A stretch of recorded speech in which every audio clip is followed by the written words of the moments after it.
एक बार आलस्य से परेशान व्यक्ति गौतम बुद्ध के पास आता है और कहता है कि बुद्ध, मेरे अंदर बहुत आलस्य है। इस आलस्य के कारण मैं वह सब कुछ नहीं कर पा रहा हूँ जो मैं अपने जीवन में करना चाहता हूँ। आलस ने मुझे बहुत परेशान किया है।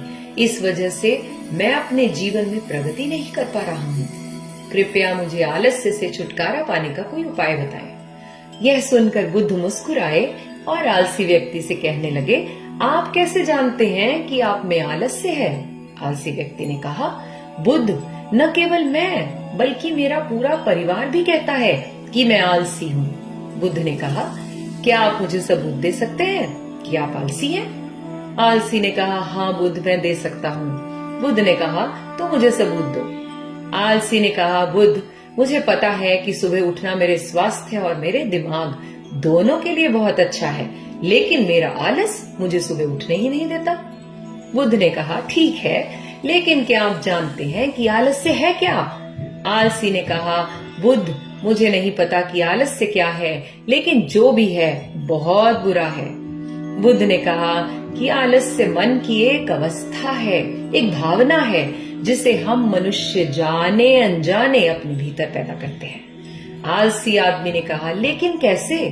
बुद्ध ने कहा कि सबसे पहले आपको यह समझना चाहिए कि आलस्य हमारे अंदर दो कारणों से उत्पन्न होता है। पहला कारण शारीरिक और दूसरा मानसिक। शारीरिक आलस्य का सबसे पहला कारण भोजन है। जब हम कोई ऐसा भोजन लेते हैं जिसमें स्वयं में कोई जीवन नहीं होता, तो यह भोजन एक शरीर के लिए बोझ बन जाता है और फिर यह हम में आलस्य पैदा करता है, क्योंकि एक शरीर को ऊर्जा भोजन से मिलती है और जैसा भोजन हम बॉडी को देते हैं वैसी ही ऊर्जा बॉडी हमें देती है।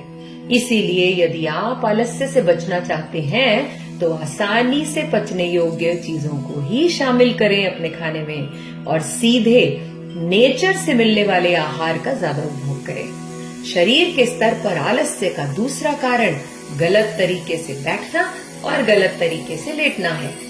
आश्रम के साधुओं की ओर इशारा करते हुए गौतम बुद्ध ने कहा, ध्यान से देखो तो आश्रम के इन भिक्षुओं के चलने, बैठने और लेटने की स्थिति में एक विशेष प्रकार का संतुलन देख सकते हैं। जब वे चलते हैं तो उनके पैरों के बीच कोऑर्डिनेशन होता है। जब वे बैठते हैं तो उनकी स्पाइन एकदम सीधी होती है और गर्दन थोड़ी ऊपर, और जब वे लेटते हैं तो शरीर पूरी तरह से शिथिल हो जाता है। शरीर के किसी भी हिस्से पर कोई तनाव नहीं होता, जिसके कारण वे सक्षम होते हैं गहरी और आरामदायक नींद लेने के लिए। आलसी व्यक्ति ने बुद्ध से पूछा कि क्या पर्याप्त नींद लेना भी उतना ही महत्वपूर्ण है? उन्होंने कहा, नो मोर और लेस, न अधिक न कम। पर्याप्त मात्रा में सोना हमेशा फायदेमंद होता है। अगर आज रात आप पर्याप्त नींद नहीं लेंगे तो कल पूरा दिन थकान और सुस्ती से भरा रहेगा। इसलिए पर्याप्त नींद भी उतनी ही जरूरी है। आलसी ने कहा, हाँ बुद्ध, मैंने भी इस बात को महसूस किया है। बुद्ध ने कहा कि शरीर के स्तर पर आलस्य का तीसरा कारण सुबह जल्दी नहीं उठना है। आलसी व्यक्ति ने कहा, हाँ बुद्ध, मैं सुबह जल्दी नहीं उठ सकता। बुद्ध ने कहा कि आप सुबह जल्दी तभी उठ सकेंगे जब आप रात को जल्दी सोएंगे। बुद्ध ने फिर से आश्रम के भिक्षुओं की ओर इशारा किया और कहा कि इन भिक्षुओं को देखो, उन्होंने रात में सोने के लिए एक निश्चित समय निर्धारित किया है और इसीलिए वे हर सुबह जल्दी उठने में सक्षम हैं। प्रत्येक बौद्ध भिक्षु को अनुशासन का पालन करना पड़ता है और यह अनुशासन उनके जीवन में संतुलन लाता है। कुछ लोग अनुशासन को बंधन मानते हैं। वे सोचते हैं कि अनुशासन उन्हें बांधता है, लेकिन सच्चाई यह है कि अनुशासन हमें बांधता नहीं बल्कि हमें मुक्त करता है। इसीलिए यदि आप शारीरिक स्तर पर आलस्य से छुटकारा पाना चाहते हैं तो खुद को अनुशासित कीजिए, एक निश्चित दिनचर्या का पालन कीजिए। आलसी ने कहा, लेकिन बुद्ध, कहाँ से शुरू करूं? सही तरह का खाना खाकर, लेटकर और ठीक से चलकर, या सुबह जल्दी उठकर? बुद्ध ने कहा, अभी से शुरू करो। जो कुछ भी तुम इस समय कर रहे हो, बस उसे ध्यान से करो, कॉन्शियसली करो। पहले तुम मन के स्तर पर आलस्य को भी समझ लो। अब बुद्ध मन के स्तर पर आलस्य के कारणों की व्याख्या कर रहे हैं। बुद्ध ने कहा, मन के स्तर पर आलस्य का सबसे पहला कारण पुरानी मिसकंसेप्शंस है। जब हम किसी काम के लिए खुद को काबिल नहीं समझते हैं तो हमारे अंदर आलस्य पैदा हो जाता है। पिछली बार की तरह अगर मन ने विश्वास किया है कि इस बार भी मैं इस काम में असफल हो जाऊंगा, तो हम उसे करने में आलस्य करेंगे। जब हम खुद पर यकीन नहीं करते कि पिछली बार और इस बार में बहुत अंतर है, अब हम मानसिक रूप से वो नहीं है जो हम पहले थे। हमने पिछली हार से भी काफी कुछ सीखा है। इसलिए मानसिक आलस्य से बचने के लिए पहले खुद पर विश्वास करना होगा।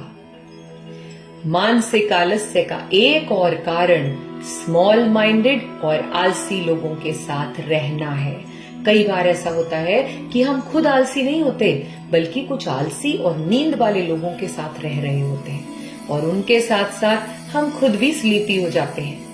यह सुनकर आलसी व्यक्ति ने भी कहा, हाँ, ऐसा होता है। बुद्ध ने कहा, पहले तो आलसी और बेजान लोगों की संगति में रहना बंद कर दो। बुद्ध ने कहा कि मानसिक आलस्य का तीसरा कारण है काम टालने की आदत। काम टालना आलस्य और मानसिक दबाव का सबसे बड़ा कारण है। शुरुआत में हमें इसका एहसास नहीं होता, लेकिन धीरे धीरे यह आदत हम में स्थायी हो जाती है। किसी भी इंसान की जिंदगी बर्बाद करने के लिए एक आदत ही काफी होती है। इसलिए जो काम आज हो सकता है उसे कल के लिए टालना ही क्यों।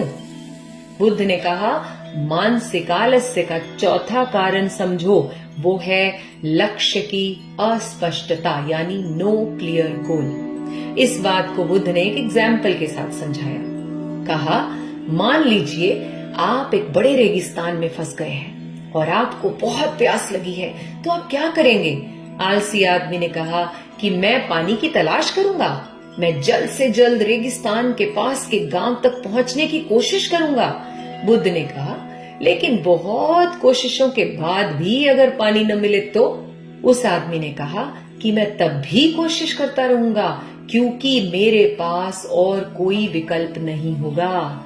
गौतम बुद्ध ने मुस्कुराते हुए कहा कि आलस्य व्यक्ति को तभी घेरता है जब उसका कोई स्पष्ट लक्ष्य न हो या फिर उसके सामने कई विकल्प उपलब्ध हों। इसलिए लक्ष्य का क्लियर होना बहुत आवश्यक है। अगर आप सुबह उठकर व्यायाम नहीं कर पा रहे हैं, तो इसका एक कारण यह भी है कि आपकी दृष्टि स्पष्ट नहीं है। अभी आप स्पष्ट रूप से महसूस नहीं कर पा रहे हैं कि भविष्य में होने वाली बीमारियां और उन बीमारियों के कारण होने वाले दर्द को। बुद्ध ने आगे कहा कि मन के स्तर पर आलस्य का पांचवा कारण है कुछ करने का कोई बड़ा कारण न होना। इस बात को भी बुद्ध ने एक उदाहरण के साथ समझाया। मान लीजिए कि आप कई कीमती गहनों को लेकर एक सुनसान रास्ते से गुजर रहे हैं।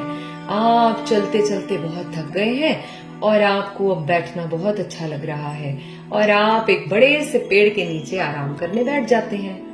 तुम बैठे ही थे कि तुमने देखा कि कुछ लुटेरे दूर से तुम्हारी ओर दौड़ रहे हैं। तो क्या ऐसी स्थिति में भी आलस आपको भागने से रोकेगा? शायद नहीं। तो मेरी बात समझिए, आपका आलस्य ही आपको उन कामों को करने से रोक सकता है जिनके लिए आपके पास कोई बड़ी वजह नहीं है। आलसी व्यक्ति ने बुद्ध को बहुत बहुत धन्यवाद दिया और कहा, अब से मुझे आलस्य का सारा खेल समझ में आ गया है। गौतम बुद्ध ने कहा कि एक बात हमेशा याद रखें, जहां स्पष्टता हो और जिस काम को करने का कोई बड़ा कारण हो, वहां आलस्य कभी नहीं होता। आई होप आप भी इस कहानी को सुनने के बाद अपने आलस्य के कारणों को जान पाए हैं और इन्हें ठीक करने के तरीके भी समझ पाए हैं। इस वीडियो को सब तक पहुंचाएं, सबके साथ शेयर करें ताकि वो भी इन कारणों को समझे, अपनी जिंदगी से आलस्य को उखाड़ फेंके। धन्यवाद। राधे राधे। जन कल्याण हेतु हो रहे पुण्य कार्यों में व समस्त मानव जाति को स्वस्थ रखने की दिशा में हम योग संस्थान को सहयोग देने के लिए आप इस वीडियो को शेयर जरूर करें। राधे राधे।